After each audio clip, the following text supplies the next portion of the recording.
Support for the nonprofit lab comes from values, a person's principles or standards of behavior, one's judgment of what is important in life.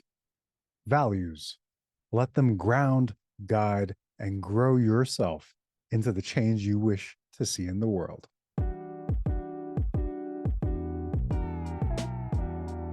Welcome to the Nonprofit Lab, a podcast dedicated to the ongoing discovery of how we can all be a part of bigger social change through the lens of the nonprofit sector.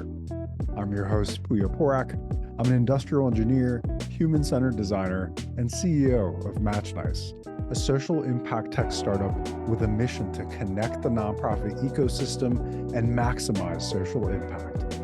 Thanks for joining us on our startup journey as we look to uncover and shake up the status quo in the world of nonprofits. Our episode today is about values, and my guest is Brenda Boyle, who is all about helping leaders and teams translate their values into specific, simple actions. She spent years in the nonprofit and social impact sector working in values-focused spaces. Brenda saw over time that there can unfortunately be a disconnect between the ideals of leadership and the reality of daily work. So she set out to learn how to fully align behaviors, processes, and group cultures with core values. Brenda earned a master's degree in organizational development and leadership and became a certified change management practitioner and runs her own consulting firm called Fireheart Coaching and Consulting. Brenda is here to help you and your teams align on the processes and culture with your core values so that you're equipped as an authentic, inclusive leader to build your dream team. In this episode, we discuss why values are important for organizational culture, how to define simple, powerful, actionable values, what it means to truly live out values inside and out, when clear values can protect your team's health, and the ROI of defining values and the cost for not. Without further ado, let's jump right in. Here's my conversation with Brenda Boyle. Brenda, welcome to the Nonprofit Lab. It's great to see you again. You too, Puya. Thanks so much for having me. Yes. Thanks for coming on to talk about values and your journey in the nonprofit sector and more. Maybe let's start with what it is that you do for a living, and then we can kind of backtrack and talk about how you got there. Sure thing. So I'm a values-based leadership coach and consultant. And what that means is that I love to work with individual leaders and teams, companies to make sure that they're being authentic to the values they say you care about. So if you say you care about transparency, communication, inclusion, etc., that's great. And what does that look like in practice? How are you holding yourself accountable to really embodying those values? What does that look like across onboarding, feedback conversations, team meeting facilitation on a regular basis? So your values are truly infused into everything that you do, and they don't just live as names on your screensaver or names on a wall. Yeah, and so often that's kind of where values go to die. It's like, oh, Yeah. it's like painted on a wall, but are we really practicing these things? And one thing I really appreciate about having met you is your continued emphasis on making sure that values are actionable. Can you talk about like your story and experience that kind of led you to like, oh, there's this disparity between what organization says and what they do, and how do we bridge that gap when it comes to what we say our values are? So my own background is in what I call nonprofit land. That was my very first role out of undergraduate. And I spent about, I think, 11 years in the nonprofit sector as a fundraiser across various ways, mostly for educational and youth development. organizations. And I loved working on those teams because I found that the colleagues around me and the leaders of those teams were so passionate and enthusiastic about whatever the nonprofit mission was. And we would have a lot of conversations about values and are we living up to our values and things like that. That being said, I also, throughout those 11 or so years, saw the similar big changes happen, like a CEO transition, the launch of a new strategic plan, some kind of fundraising campaign and or emergency, hard times, and it was interesting in those periods of change and transition to see when values were truly upheld or decisions were made that aligned with those values and when they weren't. I'll also say too, just as a fundraiser and encountering some donor power dynamics as well, those were other situations in which I found myself wondering, all right, like our team is saying we care about value X, but it feels like we're actually putting funding as the priority here. And so after just noticing certain patterns and discrepancies, that's what inspired me to pursue graduate school to get a master's in organizational leadership and development, to become a certified change management practitioner, all inspired by that journey in the nonprofit realm of how do you make sure you really uphold your values even during the most difficult of times? And that's such a good test, right? Like I think it's and this happens even in our personal lives.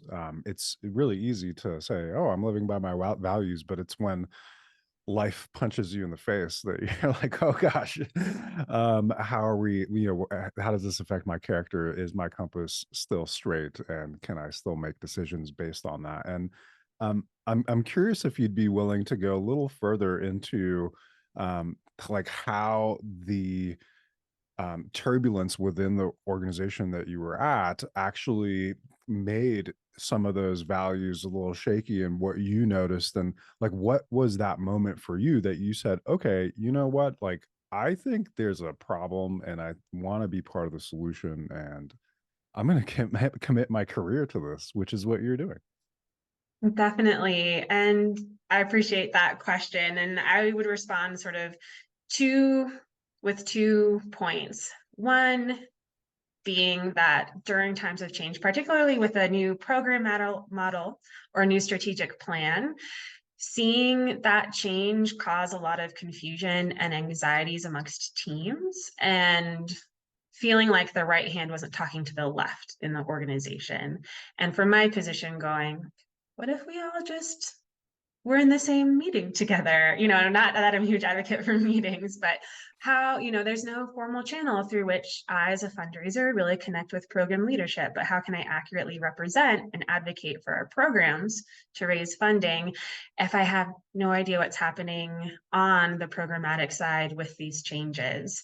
And so thinking too, like, how does an organization's structures in terms of the org chart, in terms of meeting structure, align or unintentionally hinder a desired goal? The second part of my answer would be, again, as a fundraiser, I forget the statistic, but experiencing sexual harassment is unfortunately pretty common, especially as a younger female fundraiser, as I was at the time. And then in sharing with my leadership repeated experiences of inappropriate donor behavior and seeing what conversations would then take place, or kind of coaching I would receive on how to have conversations, and just feeling really like this is not a one-off instance, it's a pattern of behavior. I no longer feel like my safety as a staff member is valued as much as the checks this individual writes, the checks their company writes, the prestige that comes along with that. And so that was kind of what really drove the point home for me on a personal level. Was it's not that I've experienced this once or twice. It's been 3 or 4 times, and I'm not alone in that. And so that to me was just it brought up a really big tension between, I love our mission as an organization. I believe in my colleagues and our leaders that they're fantastic people doing the best they can. And there's so much harm, unintentionally, I believe, being caused because there is this discrepancy between values when they're upheld and when they're not, when one value is prioritized over another. So again, that made me curious about alignment and consistency in terms of those themes and structure, like everything baked into board recruitment and retention to training to equip staff members and things like that. Brenda, I so appreciate you opening up and being vulnerable with that experience and also making it clear that this is not a unusual thing that can happen for women who are fundraising in the nonprofit sector. And as someone who is a man, identifies as a man, and is on this podcast in this journey of discovery, that's like kind of it's an insight that's something that isn't often visible to me. And I so appreciate that you've kind of shined the light on that. And you've also talked about the different avenues in which organizations can support fundraisers in that regard. You mentioned like training, but then coming back to the values aspect of it, like in that situation, what are the values that would keep the organization and you both aligned and protected in a way that, like, yes, we're meeting our fundraising goals, but also our staff feels safe and supported and confident, and there's not this conflict between fundraising, which is often like the do or die, quote unquote, for organizations, and then, like having staff feel safe. um Mhm. yeah. That's kind of like a fluid question, but just curious for your thoughts on that. Yeah, I think the overarching values there that come to mind are number one, respect. We talk, I think, in the nonprofit land, in my experience, we would talk a lot about respect for the community members we would work alongside, and language like, we're not helping people, we're not serving people, like we're working alongside, we are partnering with, and there's so much care and attention to how does language and, say, grant proposals or reports reflect the immense respect we have for our community member peers, in a sense. But when my safety didn't feel respected as a staff member, that was a discrepancy in that particular value that was really hard to experience. I think also a lot of nonprofits talk about, we're a mission first organization, or we're a people first organization. And that tends to, again, be centered on the community members that you're working with. And so when it doesn't feel like the organization's being people first in terms of protecting or honoring staff safety, or even, well, not necessarily being mission first, but like money first or security first, it's kind of like, even in the times when it is hard, it is uncomfortable, it's going to cause probably some stretching conversations with, in this instance, top donors, top board members with a lot of community influence. Are you truly being mission first or people first if you don't have those conversations? And I've seen this also happen in different ways, like, say, the organization's board and staff demographics are different than the community member demographics that the organization's working with. So like mostly white donors and board members working with communities of color. How do you have those stretching conversations, not just with your staff to make sure your staff, and again, that grant proposal, grant report language is being inclusive and reflective and respectful of who you're working with, but you're also educating your donors and your board members to like move alongside you in that journey. So I think that's another way that sometimes there can be a values misalignment, particularly in the nonprofit world. And I think there are some organizations that are doing fantastic jobs of making sure it's like a community learning experience overall, if that makes sense. It does, and I have experience with that element of values within different organizations that I've worked for, where there is a shared understanding of what the values are or should be, and how to behave in accordance with that. But excuse me, you just pointed out something that was really interesting. Is there are levels of behavior and practice within an organization, and it starts at the top. And if there, you could have your frontline staff, your fundraisers, everyone who's actually working to in partnership, and I love that part, we'll want to come back to that, with the community to make that mission come true. If Even if they're living to the fullest of those values, if there's any misalignment or gap in the lived experience of those values at the top, then there's this friction that is just bound to happen within the organization. So I love that you called that board piece out for the organization, and how really it kind of needs to start and be demonstrated there. And I think that board piece is an extension of a very common tension within nonprofit organizations between program staff members and fundraising staff members. I've heard it phrased in like, we speak the language of people, you all in fundraising speak the language of money. Or just, what are our priorities? What are we centering our work on? And because boards typically, their largest responsibility is also fundraising, I think that just,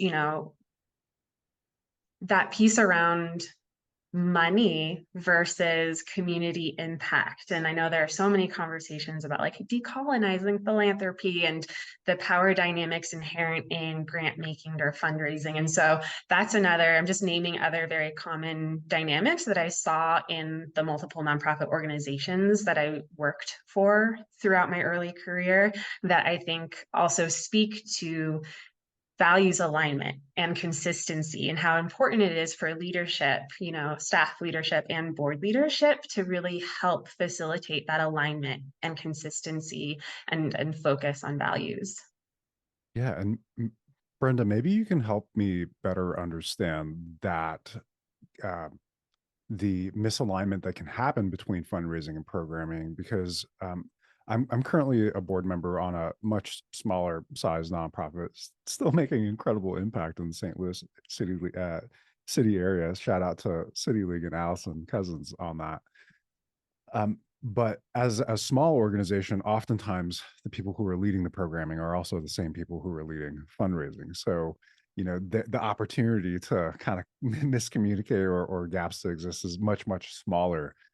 So I'm assuming you're talking about like larger organizations that have dedicated staff to programming, and have dedicated staff to fundraising. And the quick anecdote I'll share is, in software companies, oftentimes, or really any company that is selling any kind of service, where you have a sales team and the people who are actually delivering the product or the service, this happens as well, right? An overcommitment, or like a something that you can't deliver, or like there's this big gap between even understanding what the capabilities can be, and it leads to confusion and disappointment, and a lot of some late nights for some people. So just curious if you can expand on like your experience in that space between fundraising and programming, and what you've learned in terms of how those bridges can be better built to, in the service of mission within the context of all the values we're discussing.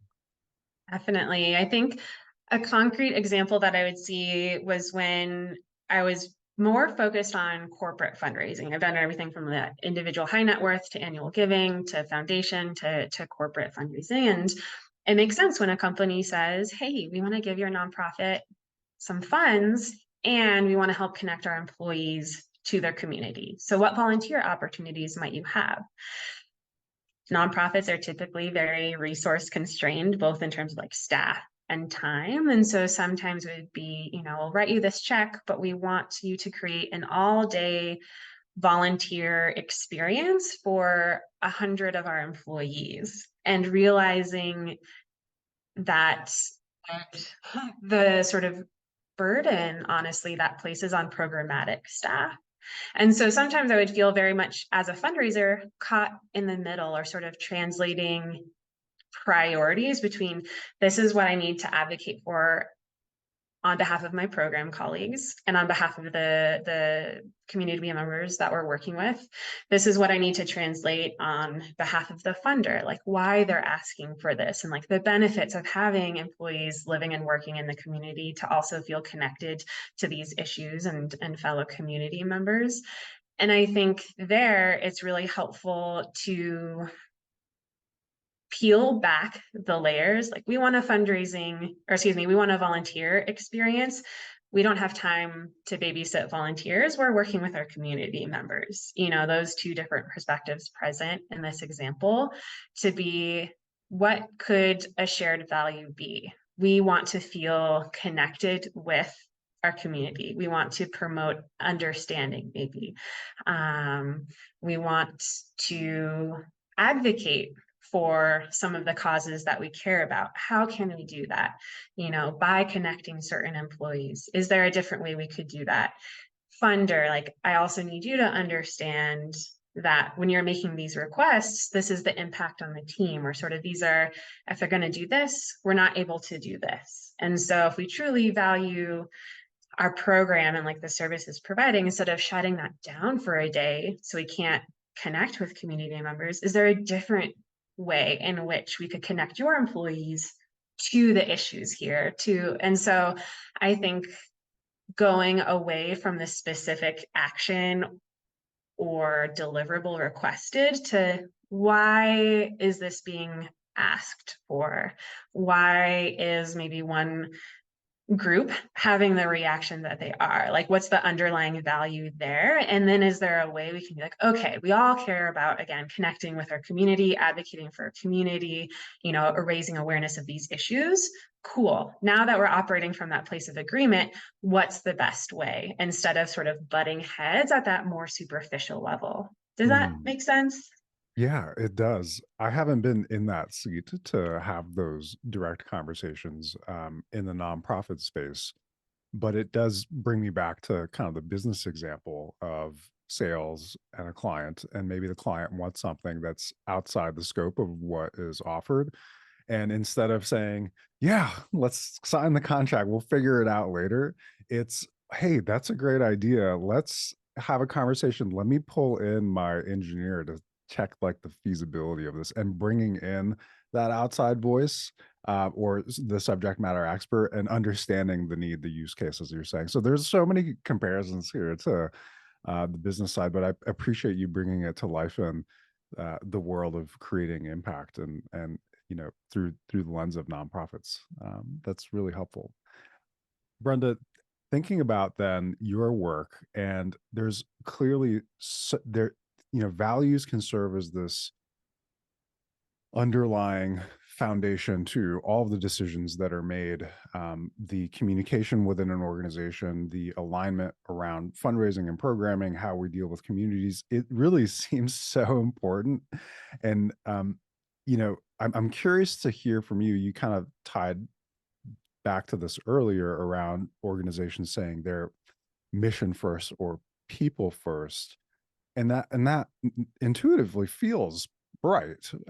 But how do we change the narrative to then also inject the values as part of that conversation? And maybe you can answer this through the framework that you take to nonprofits that do raise their hands and say, hey, values are really important to us. We know the role they play. We're just not quite sure where to start. Like, can you maybe walk us through that? Yeah, and honestly, it's asking a lot of questions, and again, trying to peel back those layers. So if an organization came to me and said, we really want to truly embody and be authentic to a mission first or a people first kind of culture, hey, Brenda, can you help us do that? I'd say, sure. first, what does mission first mean to you? Because that's going to look, people define that differently. Same with people first.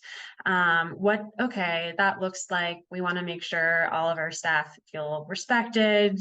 We want to make sure everyone has a living wage. Maybe some folks would bring up like career pathways, or, trying to further specify. When you say people first, what does that mean? What aspects, like who are you talking about? What aspects of your organizational ecosystem does that speak to? So then if you can get to that level, you can start digging into what is the org chart? How is that in support of these pieces? What's the recruiting process, again, or the onboarding process? How does that support those pieces? Performance reviews, or how you're setting goals, what you're talking about in terms of priorities. Does that then align with what you are defining in your unique organization as mission first or people first? How do you know if something's not in alignment? What could some early indicators be? And trying to get super specific in terms of behaviors, things that are like objectively observable. And so a lot of, and I think you might recall from the workshop we did briefly, Match Nice, what would that look like? Like, how would you know if you were successful in that? How would you know if not? And then just seeing really what themes are emerging, and synthesizing those themes to be like, all right, for you all, organization X, this is how you are defining people first. And here are the like 3 buckets that are your top priorities to really embody that first. Here's what you have in terms of processes or systems or structures currently supporting that. Here's where you could focus on next or improve, and just keep building it out. And I thought one of the metaphors that I use constantly that came from a training by an organization called Hollaback. They were talking about anti-racism, and they were saying, if you and your organization or your team treat inclusion policies like raisins in cinnamon raisin bread, you could give someone a slice of cinnamon raisin bread. They're like, I don't like raisins. I'm going to not eat them, pick them out, ignore them. But if you're treating a value like inclusion, like the ingredient of cinnamon in cinnamon raisin bread, you can't pick out the individual kernels or pieces of cinnamon. It's like infused and through every single bite of that loaf in all that you do.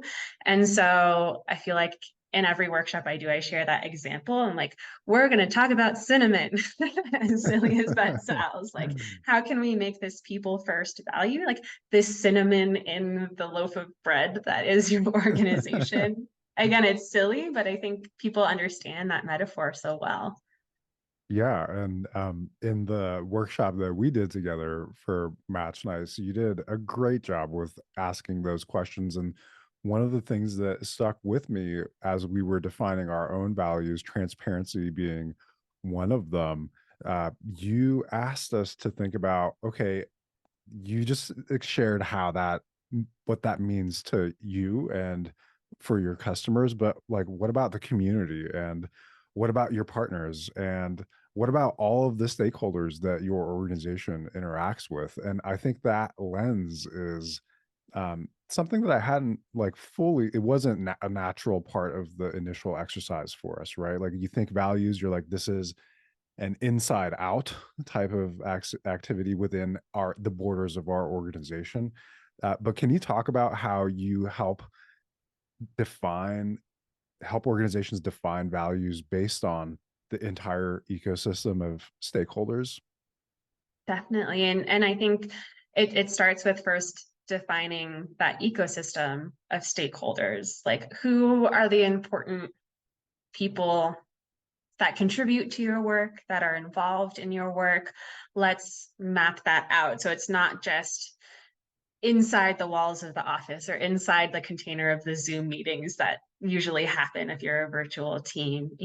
Who else can really help influence, advocate, resource, support share your work? And what are the different channels of communication that exist there? So it could be like social media, white paper thought pieces, it could be board meetings, so just who are we talking to and how are we talking to them?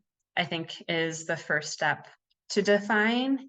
And then, okay, using the example of the value of transparency, what does it mean to be transparent with our social media audience? What does it mean to be transparent with our board members? What does it mean to be transparent with if our nonprofit is serving youth, the parents, the family members, in that same ecosystem?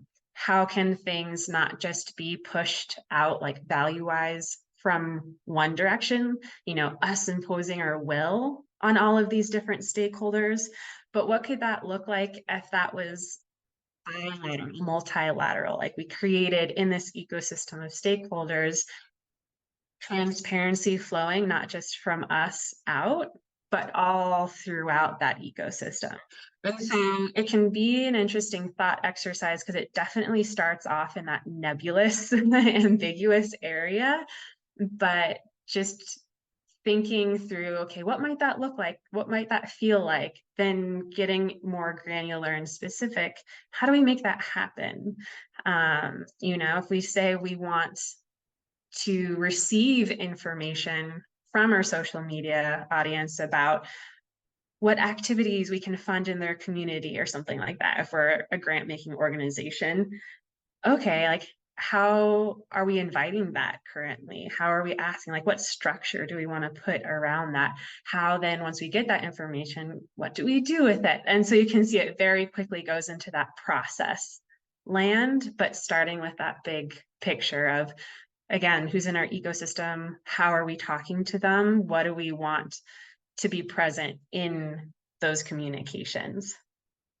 And that's such a strong method for creating like the integrity behind your values and making sure that there isn't any questioning that happens as a member of an organization when you're interacting with different stakeholders. And I love that so much. And it's been so helpful for us to think about and how we define and the really the undercurrent of the value being the exact same across all, but the different kind of nuances that come with, okay, well, how does this then show up when we are talking with investors or donors? And how does this show up when we're working with partners and nonprofits, et cetera? So super Mhm. super valuable. I got my 200-hour yoga teacher training certificate. I went through that process. One of the most valuable parts of that training for me was, and shout out to Yoga Habit on this in Philadelphia, um, was this values exercise that we did. And the first part was writing, and this is personally, obviously, what are all the values that you have? And then the second part was, well, how fully are you living into these values? And then the third part was, okay, well, which one of these are core to you that are always steady, and which ones are more seasonal to the different chapters in your life? I'm curious to hear from your work. How is it that you help organizations like face the mirror? Like, hey, you say this is your value, but like how much are you really living into that? And like, is this just kind of like, was that part of your startup phase, or like, is this something you need to embody that you're like striving towards? Like, how do you put the mirror in front of organizations to kind of validate and have a little reality check around what they're saying is their values? That's an excellent question. And I think for me, it's usually when I'm working with that executive team level and starting with them as individual leaders and doing similar reflection exercises. Sometimes it might not be what are your values because people can get intimidated. It's a really big question to answer. So thinking about who are leaders you've had that you really admire, who are other people in your own ecosystem, why do you like them, what do they do that you admire, and sort of drilling down. We'll do an exercise where at the end, the individual leaders have created a specific leadership philosophy. And like, I want to be a leader who fill in the blank, it's one sentence, because again, I don't think you should have, as an organization, 20 values, like 3, like ish, something you can remember. And so then you can also hold yourself accountable to that. There's another point in your question that you bring up, that is values change over time. And so it's also not just a one-off exercise of facing the mirror. I've worked with, for example, one company starting when they had 5 employees and one community that they worked in. Now they're at about 150, working in 6 different communities, and they're about to expand outside of their state. And so in terms of being like a very close-knit collaborative organization, collaboration looks much differently on a team of 5 than it does on a team of 150. And so periodically returning to face that mirror is, how we designed our way to embody this value, our way to embody collaboration. Is it still working for us? Do we have different needs now? And so I think facing the mirror starts by defining first what it is you care about, whether it's through a personal leadership statement or defining those values. And then on smaller teams, having more of an organic, free-flowing conversation. On larger teams, there is sort of a like, how do we survey everybody and not just hear the senior leadership team's perspective of how they think it's going, but really from, an example of this would be psychological safety was a value for one of my clients. So great, we put together a survey of about 20 questions that measured 4 different stages of psychological safety. And then we sliced and diced that. Like, how does the folks with these types of roles feel and rate how the team is doing embodying these specific behaviors that they defined versus teams and maybe more of the admin facing roles, teams across different sites. And so that's where it's really helpful to start by defining the value. What does this mean in terms of specific behaviors? I love competency models. So if any like nonprofit HR folks are listening, competency models are a great way to do that. So then you can check and have like objective information from your team. What I don't think people should do when they face the mirror and ask, are we living up to our values, is to answer that question in isolation. You need feedback loops with those different stakeholders in your ecosystem, like we were talking about. So if you're facing the mirror and you don't have any information from the other stakeholders around you, I think that could be a pretty dangerous and not helpful way to face the mirror or try to hold yourself accountable.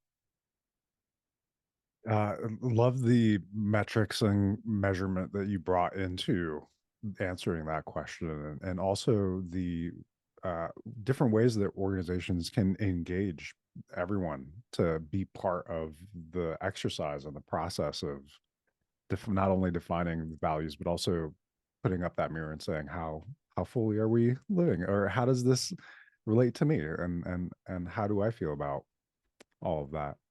That's I'm curious to know from your experience then, like the level of buy-in that's required for values definition. Because, let's say it's an organization of a small nonprofit, right? Like it's pretty easy to get everyone involved with that.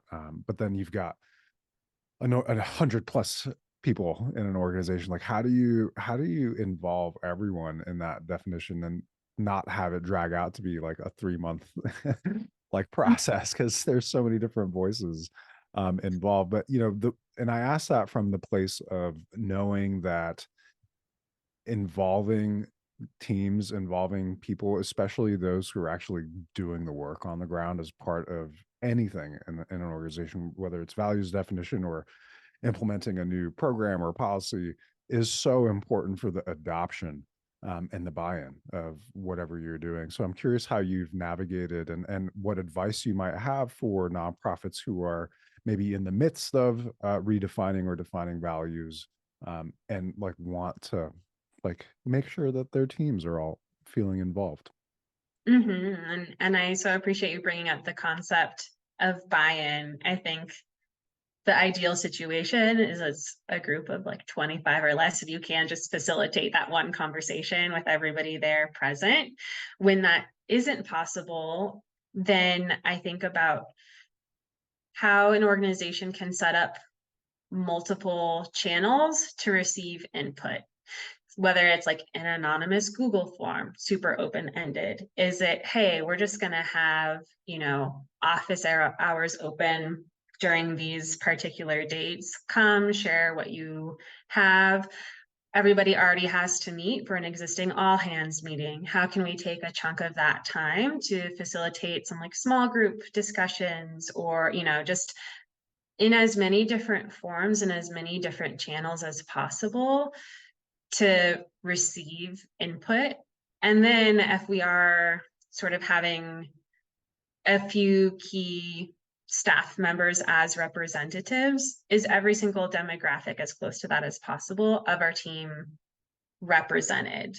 And then how are they, so with the example of we work in 6 different cities as a nonprofit. We're going to have 2 people from each of those cities come together on this sort of values committee. That's, I think, a great first step. And what are those 2 representatives from each city doing to solicit and collect input respectively in like the context that works for them, their unique context as well. I think there's this book, I'm blanking on the author, but it's called The Wisdom of Crowds. And this is going to be another strange metaphor, but I promise it's related. They talk about how you could have people who grew up as pig farmers come to a, say, state fair, see a pig on the stage, and you're asking those pig farmers or those experts, guess the weight of the pig. They'll give their answers, and they're supposedly the experts. Whereas you ask like 150 people from all across the world who have no farming experience, maybe have never seen a pig in their life or something like that.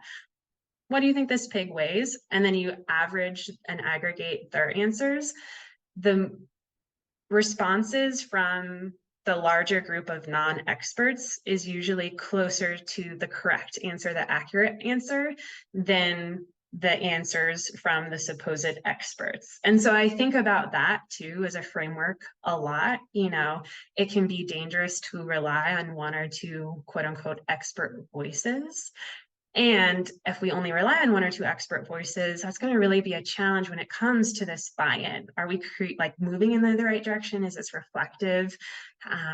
There's another book I love called Emergent Strategies by Brenda that talks about how can you navigate within a group that's always shifting, always changing, to just see what themes float up or emerge. And so thinking through, any nonprofit trying to work through or revamp values now, what are like multiple ways in which you can invite input from as many different people as possible? It's not a one and done deal. And so thinking through that framework, I would recommend for folks to use as inspiration. That I love that the pig weighing example, and as someone who leads human-centered design engagements in state and local government, just government projects, that's often the case. Like leaders are saying, "Oh, like how do we do this?" What's like they're asking the big questions, and they're if you're in an echo chamber, it's really lost. It's really easy to get lost in your own voice, and just to forget that like the people who are doing the work on the ground, just bring them in, talk to them. Like oftentimes the solutions or the insights that you're looking for is straight in front of you. You mentioned though, like there's different ways, like, hey, like you're a large organization, set up those different channels for folks to provide their input, share their voice, make sure you capture that, whether that's through committees. You shared a lot of creative ways to do that. But you mentioned a keyword, couple things earlier that are key, the word synthesis, and then also the importance of keeping the number of values lower because And when we went through this exercise, I was like, oh, okay, we value transparency, we value integrity, empathy, all these things. And like before I was done, I was like, oh, there's about 10 plus different values here. And how do you, and I'm very excited to hear your thoughts on this because I'm just a nerd for synthesizing data as well. But how do you look at this like board of different values and then create a concise two, three, four like values, probably three or four that stick and are extensions to the rest that like you're missing. And a part of asking this question is I think I felt this anxiety, and I think probably other people feel this anxiety in going through this is, oh gosh, like how do I define values that are all encapsulating in like three or four words? Definitely. That makes me think of my love for post-it notes. And this was something that I did, gosh, back in 2016 when I was going through a life transition at that time and thinking about a future job. A friend asked me, what do you want in your job? I listed off, three main bullet points, and the sub bullet points are these, and then the sub bullet points are these. And then that friend asked, okay, but how does that connect to your personal values? So shout out to Rodney. He's the one that like sparked me on this journey. And I drew a blank, which was a huge indication to me. How can I be figuring out what I want to do if I'm not being guided by my values? So what I did was I took a bunch of post-it notes. I just wrote down words, thoughts, names of people on those post-it notes, put them on a wall. And then over the next couple of days, I started to organize those into groupings and tried to pick umbrella terms and what would fall underneath that. Stand back from the wall, take a look at it from a little bit of a distance. Okay, actually, I'm going to move this one here and this one there, and sort of just kept reorganizing and regrouping all of those things and thinking like, okay, well, I really value, say, fun, exploration, and joy.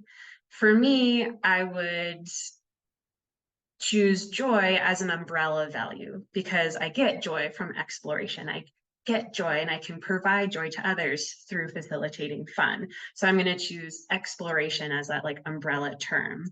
And so I think it's going through a process like that, just throwing spaghetti against the wall in a sense, taking a step back and then thinking through, all right, if I value integrity, transparency, communication, collaboration, which one could serve as an umbrella term that then hits upon the rest or like speaks to the rest rather, and what bubbles up. And so I recommend doing a visual exercise with post-it notes and taking like a couple of days to just organize, take a step back, switch things around, and see what emerges that way. That's lovely. Yes, I'm a huge proponent of post-it notes, virtual ones as well. I really like using Mural and Miro, Mural and Miro, two really great free platforms to do that kind of virtual post-it note exercise on. Well, And I'll Brenda, also yeah, go ahead. I would just also say too, and then if you want team input, having people vote with stickers or like virtual annotations, to also help the collective tell you which ones they think are the umbrella words. We put 20 down on this virtual whiteboard. Now let's all like you have three votes. You can put all three votes on one, you can spread the three votes out. And so using a lot of kind of like rapid prototyping sort of tools and human-centered design type of tools to help you synthesize the information from a large group of people. Yeah. Well, Brenda, you've given this really clear journey into the importance of defining clear, concise values, the importance of actually living through those values within and without as an organization, and the impacts that can have positive and negative if not being lived, and some methods to kind of get started and to engage your organization in defining these values. Um, as a nonprofit leader who might be listening to this, it could feel also like, oh my gosh, like this is a lot.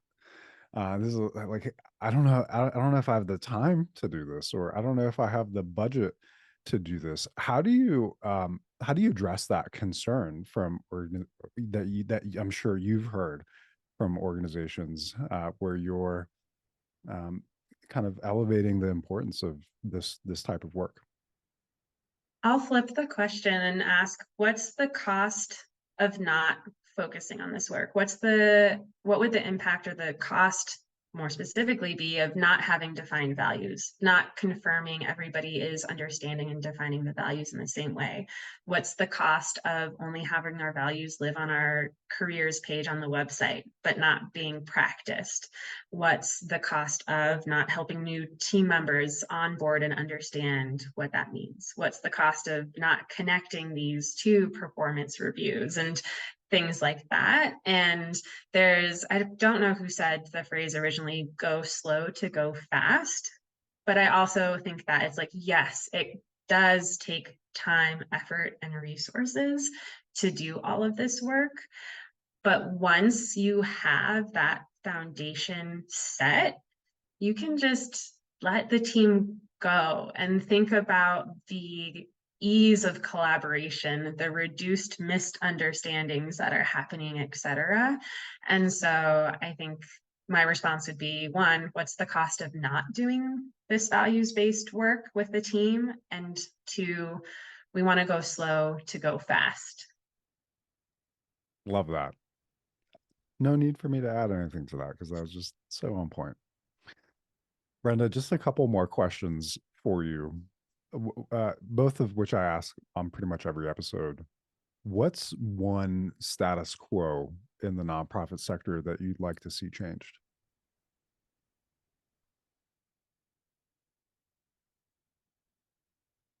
Board composition, which is very much influenced by my fundraising experience. I think having non-executive level staff on your nonprofit board, as well as the community members that you're working with. If you're working with minors, is it a program alum? Is it a parent of a child currently in the program? But, really destroying those echo chambers of power and do we have a physical space where all of those stakeholders in our ecosystem we defined earlier are in one place to have a conversation? And if that's not happening at your board level, I think that's a huge missed opportunity. And so wanting to see nonprofit boards that don't just have funders and executive level staff on them. Oh, cheers to that. Yes, yes, yes. And the last question that I have for you is, what do you want your lasting legacy to be? Oh my gosh, I feel like a rise of emotion with this. I want people to feel heard and understood and seen for whatever that is for them. So when I think about that in a nonprofit organization stance, how can I help work with teams and leaders so that any staff member, any community member who interacts with that organization is like, I am seen here, my perspective is valued here, I have a place here, and I'm safe here. So if I can help support those dynamics in any way that I can, that would be such a great legacy to leave. That's amazing. I love that. And from having worked with you, I can say that you've had that impact on me and my team. So thank you for already being ahead in that work. Brenda, any other plugs or things that you wanted to mention as we look to wrap up this episode? How do people find out about you and how to work with you, and anything else that you wanted to share? For sure.